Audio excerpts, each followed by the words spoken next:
দিদা আমাকে একটা বাইক কিনে দাও, আমি আর হেঁটে হেঁটে ঘুরতে পারছি না। এই হারামজাদা পেট মোটা হালকো, সারাদিন বসে বসে খাস আর এখন তোর বাইক লাগে?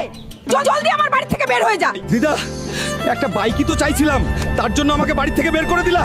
দিদা আজ আমাকে খুব বকা দিল, বললো আমি নাকি কোনোদিন বাইক কিনতে পারবো না। দিদাকে আমি বাইক কিনে দেখাই দিব, আর যে কোনো প্রকারে বাইক কিনে আনবোই আমি।